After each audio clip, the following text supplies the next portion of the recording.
बिस्मिल्लाहिर्रहमानिर्रहीम। स्टूडेंट्स, अस्सलाम वालेकुम। आज नाइन्थ क्लास की बायो का लेक्चर है और बायो का लेक्चर जो है नाइन्थ क्लास का वो पार्ट नंबर 2 है। और कौन सा है? Branches of biology. अगर आप लोगों ने ये प्रीवियस लेक्चर देखा होगा नाइन्थ क्लास का, क्योंकि मैंने आप लोगों को तरतीब बताई हुई है कि एक दिन नाइन्थ क्लास का होगा और एक दिन जो है वो टेंथ क्लास की बायो का लेक्चर होगा। कल टेंथ क्लास का बायो का लेक्चर था और आज जो है नाइन्थ क्लास की बायो का लेक्चर है। ब्रांचेस ऑफ बायोलॉजी पहले लेक्चर में 5 ब्रांचेस जो हैं वो क्लियर हो गई थी और आज जो है हम 6 से लेकर आखिर तक जो है वो इसको हम फिनिश करेंगे। 6th ब्रांच जो है वो है एम्ब्रियोलॉजी। अब ये एम्ब्रियोलॉजी जो है ये 2 लफ्ज़ों से मिलकर बनी हुई है। एक है एम्ब्रियो, उसका मतलब है अनबॉर्न, और लॉजी का मतलब है स्टडी। अब ये जो एम्ब्रियो है इसका मतलब है अनबॉर्न, मतलब कि ऐसा ऑर्गेनिज्म जो कि अभी तक पैदा नहीं हुआ, उसके लिए वर्ड यूज होता है एम्ब्रियो।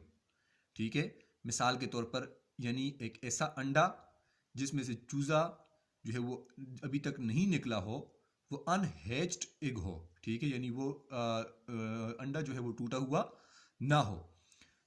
तो embryo mean unborn, logy mean study.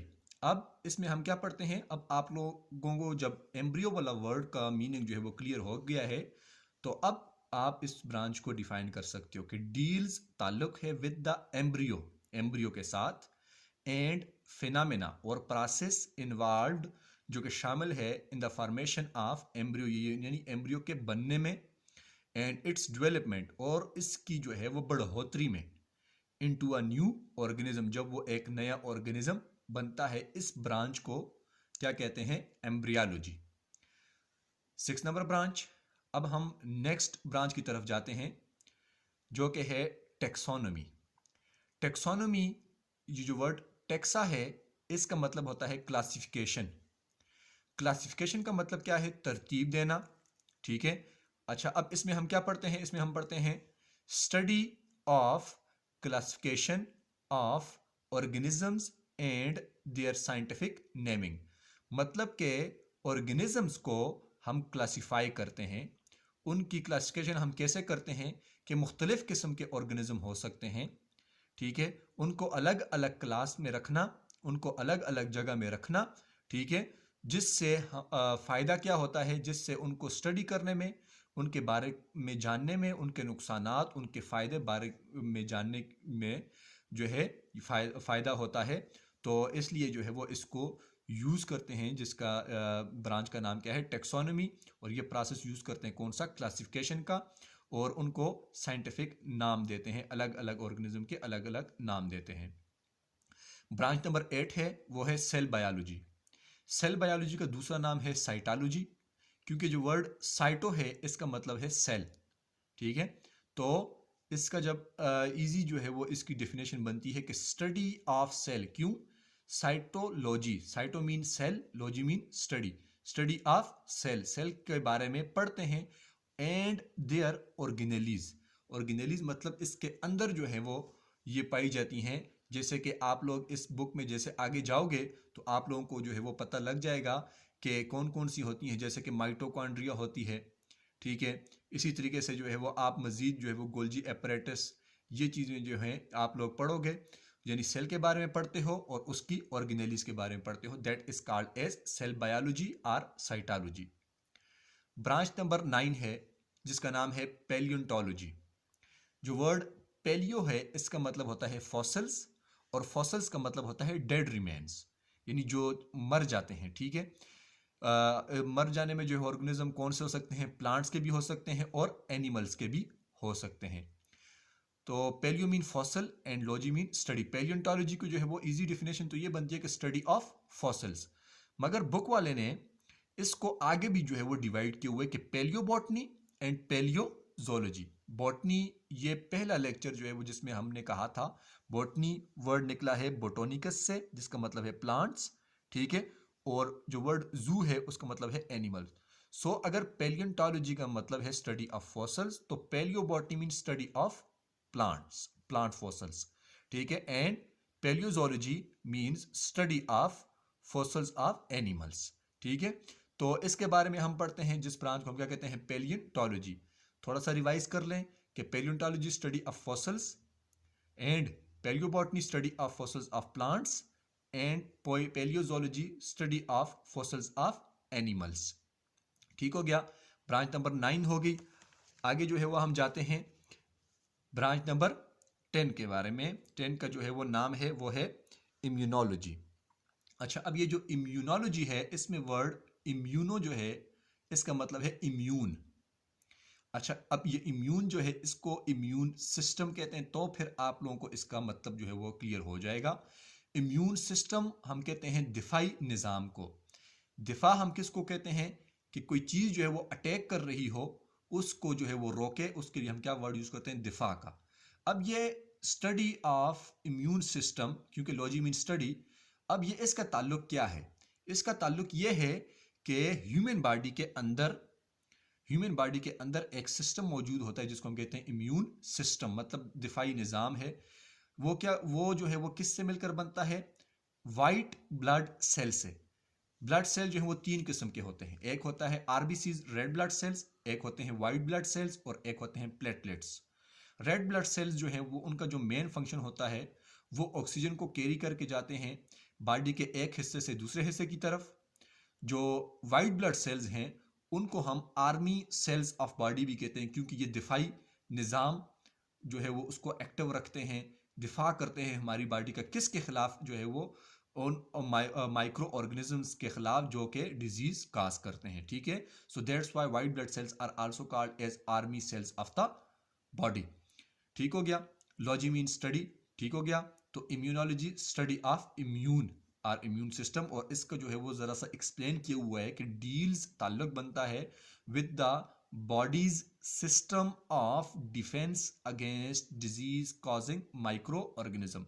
इसके साथ ताल्लुक किस चीज़ का है कि जिस्म के जो निज़ाम है, कोई कौन सा निज़ाम, दिफाई निज़ाम, किसके खिलाफ? ऐसे माइक्रो ऑर्गेनिजम्स के खिलाफ, छोटे छोटे ऑर्गेनिजम्स के खिलाफ जो कि डिजीज को काज करते हैं, इसको हम क्या कहते हैं, इम्यूनोलॉजी। अच्छा देखें, ये जो है ब्रांच नंबर 10 होगी। यहाँ तक मैं आपको एक बात क्लियर करता चलूँ, ये जो वर्ड्स मैं आप लोगों को बताता हूँ, ये इनके मीनिंग कोशिश की सारे वर्ड जो है उनमें मीनिंग भी लिखे हुए हैं। तो ये आप लोग अगर बुक से इसको, अगर आप लेक्चर को सुन रहे हो तो आप लोग बुक सामने रखा करें, पेंसिल से जो है वो इसके ऊपर मीनिंग वगैरह लिख लिया करें, तो ये आप लोगों के लिए बड़ी आसानी हो जाएगी। ब्रांच नंबर 11 है वो है जेनेटिक्स। अब ये जो जेनेटिक्स है इसमें वर्ड एक आता है जीन का। जीन का मतलब है यूनिट ऑफ हेरिडिटी, ठीक है, यानी एक इकाई है, एक जो है वो बेस बनाती है किस चीज़ की, हेरिडिटी की। अब ये जो हेरिडिटी है इसका मतलब क्या है? इसका उर्दू में मतलब होता है विरासत। अच्छा, अब ज़रा विरासत को अगर हम एक्सप्लेन करें तो विरासत का मतलब ये होता है कि कुछ वो हिस्से, जो कुछ ऐसी जो हैं वो चीज़ें जो कि वालिदैन के पास होती हैं और वो फिर आगे वो औलाद में मुंतकिल होती हैं, उसके लिए हम सिंपल वर्ड यूज़ करते हैं विरासत। मगर हम बायो पढ़ रहे हैं तो यहाँ पर हम इस विरासत का, इस हेरिडिटी का मतलब क्या लेंगे? इसका मतलब हम ये लेंगे कि वो खुसूसियात जो कि वालिदैन में पाई जाती हैं वो आगे औलाद में मुंतकिल हो जाएं, तो उसको हम क्या कहते हैं? उसको हम कहते हैं विरासत, हेरिडिटी। तो इसके लिए वर्ड क्या यूज़ होता है? जीन का। तो इसमें देखें कुछ जो खुसूसियात के बारे में पढ़ेंगे जिसका ताल्लुक वालिदैन से औलाद में होगा। तो देखें, स्टडी ऑफ ट्रांसमिशन, पढ़ते हैं भेजना, किस चीज़ को भेजना? ऑफ कैरेक्टर्स, खुसूसियात को, कहाँ से कहाँ? From parents to the offsprings, that is called as genetics, as simple as that. Number 12, environmental biology. अब ये जो एनवायरमेंटल बायोलॉजी ब्रांच नंबर 12 है, इसमें पहला जो वर्ड है एनवायरमेंट, इसका उर्दू में आपको मतलब आता होगा माहौल। अगर डेफिनेशन नहीं आती तो डेफिनेशन मैंने लिखी हुई है कि माहौल को हम क्या कहते हैं? सराउंडिंग, इर्द गिर्द, इन विच, जिसमें ऑर्गेनिज्म जानदार लिव्स, रहते हैं, that is called as environment, that is called as environment. अच्छा, अब इसको आगे जो है वो एनवायरमेंटल को तो हमने मीनिंग जो है वो एनवायरमेंट में ले लिया। अब आगे बायोलॉजी लिखा हुआ है, तो बायोलॉजी जो है वो स्टडी ऑफ लाइफ यानी लिविंग ऑर्गेनिज्म, यानी लिविंग ऑर्गेनिजम्स का ताल्लुक किसके साथ, एनवायरनमेंट के साथ। आपने इंग्लिश में ये सेंटेंस लिख लेना है कि इंटर रिलेशनशिप, ताल्लुक होता है दरमियान, यानी एक दूसरे के साथ जो है वो कनेक्शन होता है, दैट्स वाई वर्ड यूज होता है इंटर का।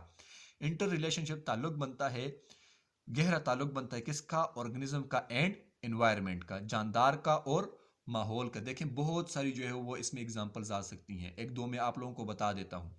जैसे कि इंसानों का जो है वो ताल्लुक माहौल के किस चीज़ के साथ बनता है, इंसानों का जो है वो ताल्लुक बनता है कि जो हाँ ये जो हम वेजिटेबल्स वगैरह खाते हैं, ठीक है, हमारे माहौल में पाई जाती हैं, ये हमारा एक ताल्लुक बन जाता है। इसी तरीके से जो जानवर होते हैं वो घास वगैरह खाते हैं, ठीक है, उनका ताल्लुक बन जाता है। सो दैट देखें एक इंटर रिलेशनशिप बन रहा है किसका, ऑर्गेनिज्म का किसके साथ, माहौल के साथ। Number 13 parasitology.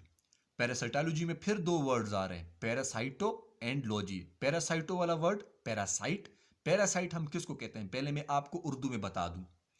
पैरासाइट हम उस ऑर्गेनिज्म को कहते हैं जो कि दूसरे ऑर्गेनिज्म में रहता है और उससे फायदा लेता है और उससे न्यूट्रिएंट्स लेता है, उससे फायदा लेते हैं और उसको नुकसान पहुंचाता है, उसको हम कहते हैं पैरासाइट।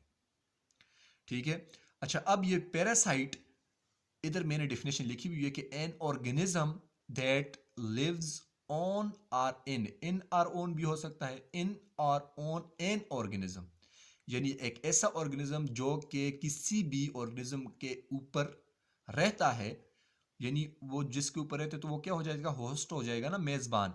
ठीक है, एंड बेनिफिट्स, और फायदे हासिल करता है बाय डिराइविंग, लेता है न्यूट्रिएंट्स गजा, यानी उसको नुकसान पहुंचाता है, that is called as parasite. और पैरासाइटोलॉजी में हम क्या पढ़ते हैं, study of parasites. Logy mean study, parasite mean parasite, study of parasites and all aspects of parasitism, यानी वो तमाम के तमाम पहलुओं को हम पढ़ते हैं जो कि पैरासाइटोलॉजी में होते हैं।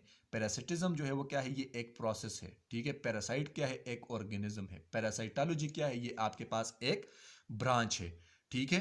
तो तमाम के तमाम पहलुओं को हम पढ़ते हैं पैरासाइट के, यानी कैसे जो है वो फ़ायदे लेता है, कैसे जो है वो नुकसान जो है वो दूसरे को पहुंचाता है, ठीक है। इसमें बेस्ट एग्जांपल जो है, जो इजी एग्जांपल है, वो मॉस्किटो है, ठीक है। देखिए वो भी जो है पैरासाइट के तौर पर जो है वो एक्ट करता है। लाइस हैं, ठीक है, तो वो भी जो है वो ब्लड जो है वो एक्सट्रैक्ट करते हैं ह्यूमन बॉडी से, ठीक है। तो ये जो है वो एग्जांपल आ गई किस चीज़ की, पैरासाइट की। अब जो है ब्रांच नंबर 14 आ रही है, ब्रांच नंबर 14 जिसका नाम है बायोटेक्नोलॉजी। अच्छा, अब ये जो बायोटेक्नोलॉजी है इसमें 3 हर्फ हैं, एक है बायो, एक है टेक्नो और एक है logy. Biotechnology, bio mean life, ठीक है, या लिविंग ऑर्गेनिज्म।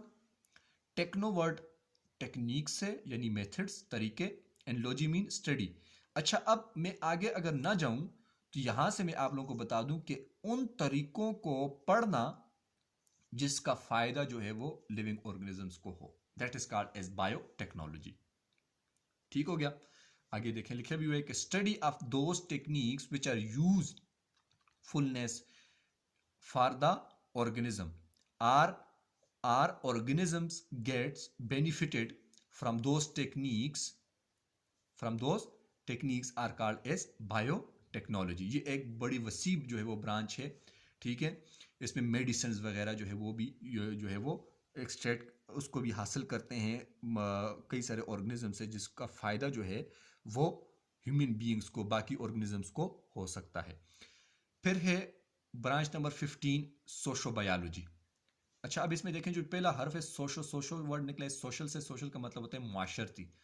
आप लोगों ने एक जो है वो मजमून पढ़ा होगा सोशल स्टडी, जिसको हम कहते हैं मुआशरती आलूम, यानी मुआशरे के बारे में हम पढ़ते हैं, और उसमें जो है वो तमाम की तमाम बातें जो हैं वो मुल्क पाकिस्तान की, उस सूबे में, जिस सूबे में वो टेक्स्ट बुक होती है उसके बारे में हो रही होती है, मतलब इर्द गिर्द के मुआशरे के बारे में बात हो रही होती है, ठीक है। तो यानी इसमें हम स्टडी करते हैं किसके, उस मुआशरे के बारे में। अच्छा, ये मैंने छोटा सा एक स्केच बनाया है, अगर आप लोगों को ये नज़र आ रहा है, दरख्त बनाए हैं, दरख्त में जो है वो बीज मक्खियाँ बनाई हैं, ठीक है। सूरज जो है वो बनाया है, ह्यूमन बीइंग्स, एनिमल्स जो कि पत्तों को खाते हैं, घास को जो है वो खाते हैं, ठीक है। देखें इन सब चीज़ों का आपस में एक ताल्लुक है, ठीक है, एक इनका ताल्लुक है। और ये जो ताल्लुक है इसको हम क्या कहते हैं, सोशो, माशरे के साथ। और किसका ताल्लुक है, ऑर्गेनिजम्स का, that's why biology, living organism, socio biology, as simple as that. ठीक हो गया। अब ब्रांच नंबर जो है वो लास्ट है, ब्रांच नंबर 16 लास्ट ब्रांच है, जो कि है फार्मेकोलॉजी। फार्मेकोलॉजी के जो पहले हर्फ है फार्मेकॉन, इसका मतलब होता है ड्रग्स, और लॉजी मीन स्टडी, यानी स्टडी ऑफ ड्रग्स। मगर इसको आप लोगों ने आगे एक्सप्लेन करना है। एक्सप्लेन हम कैसे करेंगे, पहले आपको ड्रग्स की जो है वो डिफिनेशन आनी चाहिए। अच्छा, बड़ा जो है वो अजीब सा कंसेप्ट है, और कंसेप्ट ये है कि ड्रग्स को जो है वो बिल्कुल नेगेटिव वे में लिया जाता है, कि मतलब जो है सिर्फ और सिर्फ एज ए नशे के तौर पर या नशे के तौर पर इसके लिए मीनिंग यूज करते हैं, बल्कि ऐसा नहीं है। मेडिसिन भी इसमें आती है, क्योंकि ये एक बड़ी वसी ब्रांच है, ठीक है, एक वसी फील्ड है, इसमें मेडिसिन भी आती हैं, ठीक है। तो अब ये जो इसकी डेफिनेशन है, इसमें आप देखें कि ऐसे मेडिसिन या कुछ सब्सटेंस जो कि फिजियोलॉजिकल इफेक्ट यानी असरात लाते हैं आपके तिबी स्ट्रक्चर के ऊपर, आपकी बॉडी के ऊपर, व्हेन इट इज़ इंजेस्टेड, जब इसको निगला जाता है। अब ये देखें, असरात लाने का मतलब सिर्फ बैड इफेक्ट की तरफ हम नहीं जाएंगे ना, हम इसके पॉजिटिव भी देख सकते हैं ना। क्योंकि देखिए हम कुछ मेडिसिन तो उस वक्त भी लेते हैं जब हम बीमार होते हैं, तो हमारी फिजियोलॉजिकल इफेक्ट तो चेंज होती है, मगर वो पॉजिटिव सेंस में जा रही होती है हमारे मुताबिक ना। तो मतलब मैं ये नहीं कह रहा हूँ कि इसमें नशावर या वो नहीं यूज़ हो रहा, वो भी यूज़ होता है, बट नॉट सिर्फ और सिर्फ आप नेगेटिव के लिए ये वर्ड यूज़ करें, बल्कि मेडिसिन जो कि फिजियोलॉजिकल इफेक्ट वो पॉजिटिव भी हो सकता है, वो नेगेटिव भी हो सकता है। ठीक हो गया। अच्छा, अब इधर जो है वो ये जो 3 हर्फ लिखे हुए कि study of drugs, that is the meaning of logy pharmaco, pharmaco यानी फार्मेकॉन, और logy study, study of drugs. फिर उसके हम असरात पढ़ते हैं ह्यूमन बॉडी के ऊपर, इफेक्ट्स ऑन ह्यूमन बॉडी, इसके असरात होते हैं, पॉजिटिव नेगेटिव हो सकते हैं, ठीक है। फिर इन ड्रग्स के सिंथेसिस बनते कैसे हैं, ब्रेक डाउन, इसका टूटना, एंड इफेक्ट्स और उसके असरात किसके ऊपर, इंसानों की या जानदारों की, ठीक है। क्योंकि एक जानदार इंसान अगर हम कहेंगे तो हम एक ही स्पीशी तक जो है महदूद हो जाएंगे। जानदारों की जो है वो एक्टिविटीज़ के ऊपर, उनके फंक्शंस के ऊपर, उनकी सरगर्मियों के ऊपर जो है ये असर अंदाज होते हैं। तो ये जो है वो 16 ब्रांचेज जो है वो कंप्लीट हो गई हैं, 16 ब्रांचेज और कंप्लीट हो गई हैं। और अब आप इसमें देखें तो ये जो हमने पहला लेक्चर दिया था उसके ऊपर मैंने आप लोगों के लिए लिखा था कि पार्ट नंबर 1, और इसके ऊपर मैंने लिखा है पार्ट नंबर 2। और ये प्लेलिस्ट जो है वो 9th क्लास की, इसमें लेक्चर आप लोगों के 9th क्लास के पढ़े हुए हैं। और अगर आप लोग ये लेक्चर सुनते हैं तो इसके नीचे जो है वो कमेंट कर दिया करें फॉर द एप्रिसिएशन। और अगर आप लोगों को पसंद आता है, अगर आप लोगों ने जुड़े रहना है, तो इस चैनल को आप सब्सक्राइब भी करें, और इसको आगे आप जो है वो शेयर भी करें। सो थैंक यू, अल्लाह हाफिज़।